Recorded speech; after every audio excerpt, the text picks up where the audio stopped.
Viewers and subscribers, you're welcome back again on this platform where we tell you undiluted truth. While we are talking about the immigration in the US and mass deportation by Donald Trump, one of our own from Nigeria as an immigrant in the United Kingdom is setting the whole place ablaze with her introduction of new immigration rule in the UK. Listen to what Kemi Badenoch said about immigration in the UK. Britain is our home. It's not a hotel. It's time to tell the truth on immigration and propose real plans to do something about it. I want to reduce immigration and make living here actually mean something. We need to change the way our immigration system works. So I'm announcing that the Conservative Party is going to do the following things differently. 1. If you want to stay in our country permanently and apply for indefinite leave to remain, the time you have to live here before you apply will increase from 5 years to 10 years. 2.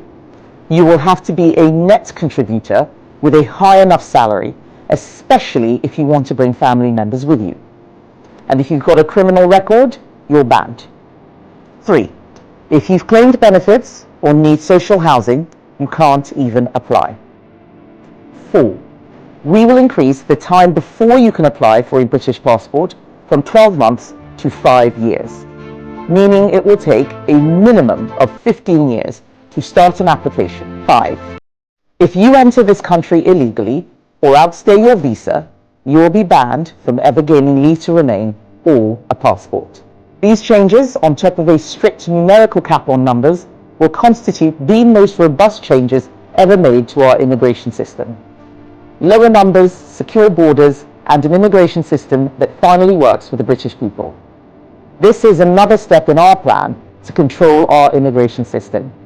If you agree, join us and let's get it done.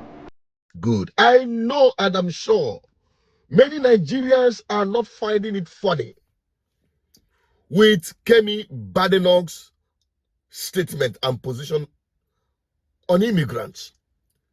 You know why? Because she herself is an immigrant.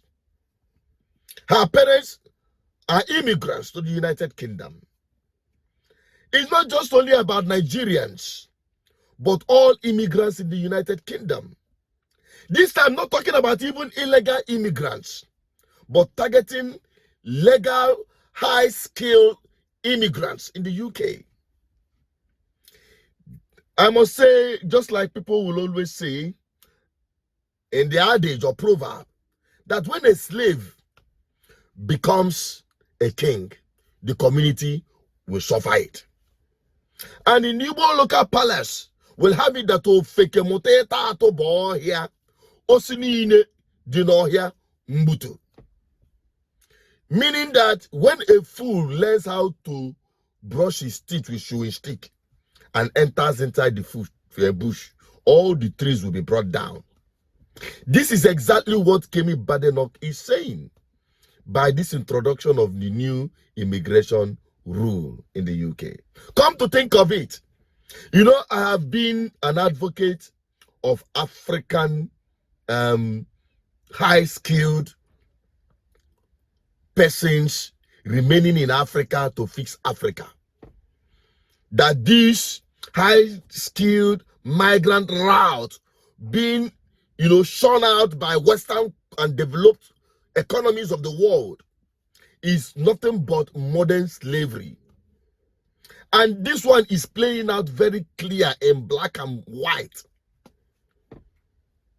That nurses, doctors, and highly skilled workers who are working and giving their all in the UK must stay 15 years before they can apply for citizenship.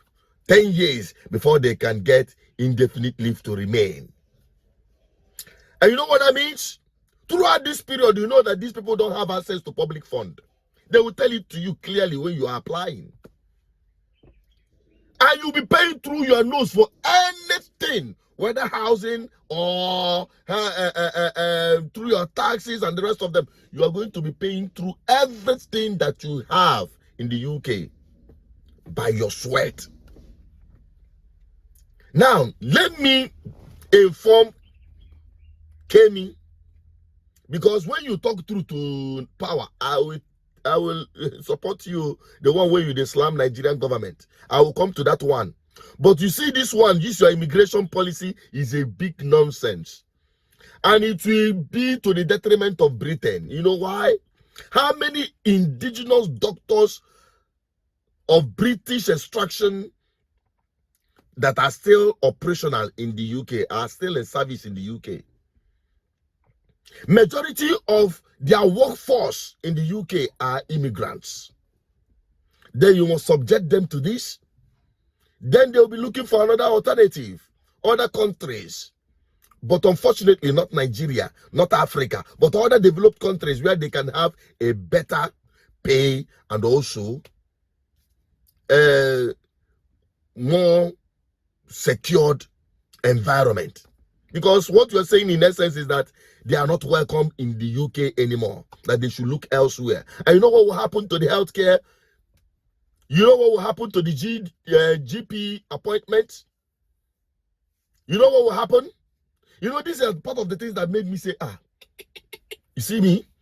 While I was there, I did my education there, did my 2 years post-study, whatever they did there, for 2 years in the UK, and my academic studies in the UK. I was feeling like a slave.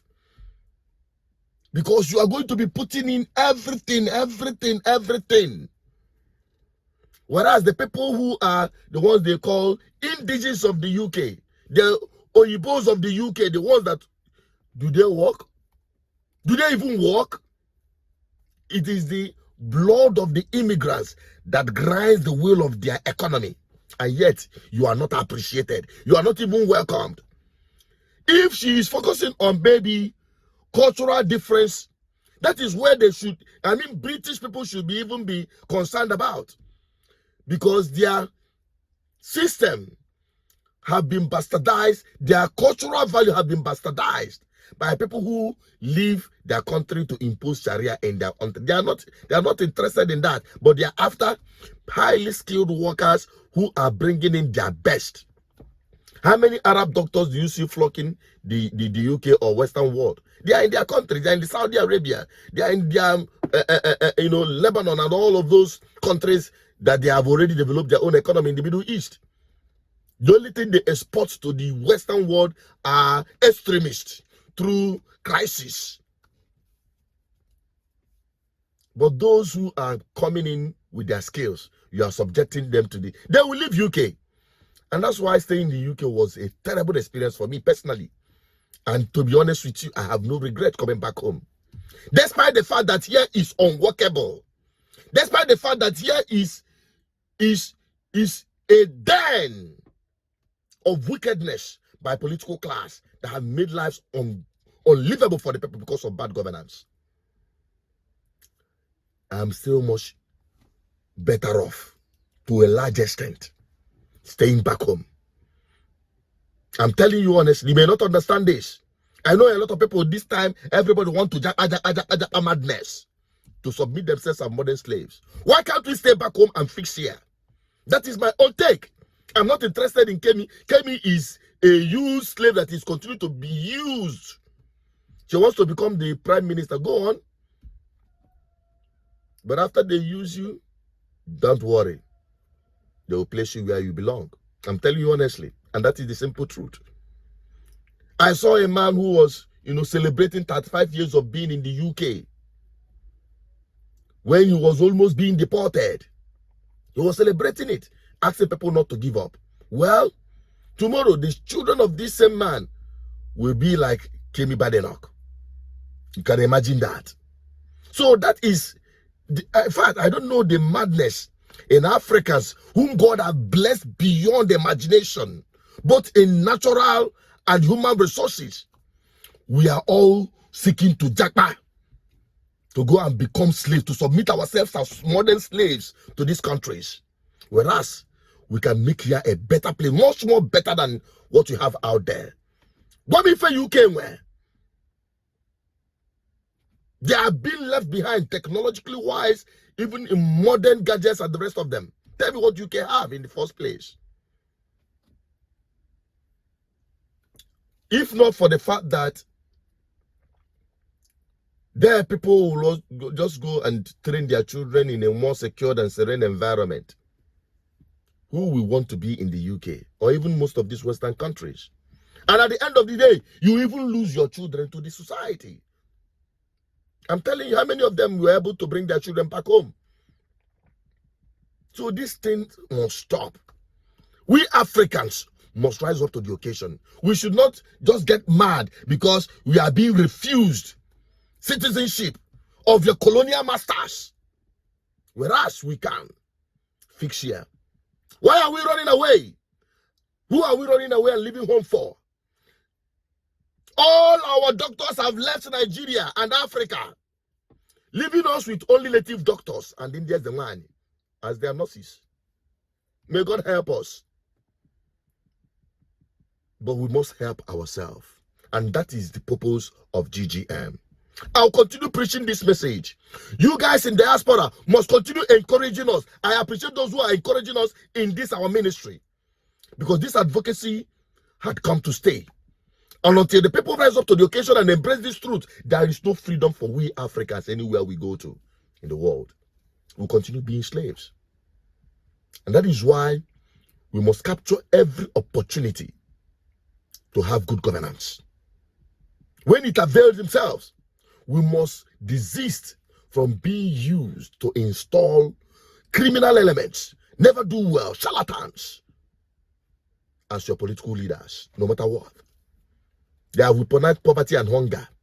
Why don't we use through our means, our economic format or template through the cooperative to start encouraging people?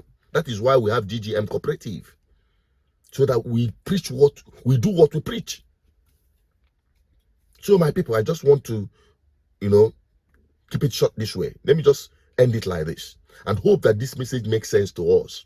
And when you are getting this message, please be sharing it, especially to our people in diaspora, these highly skilled people. Please remember home. Let us fix home, because you can never be better off anywhere than your home. Let me just keep it at this and have your opinion on it. I still remain switching to repeat as the advocate for good governance and the Pan-Africanist from the core, preaching this message of truth that will set us free from bad governance. Bye-bye for now.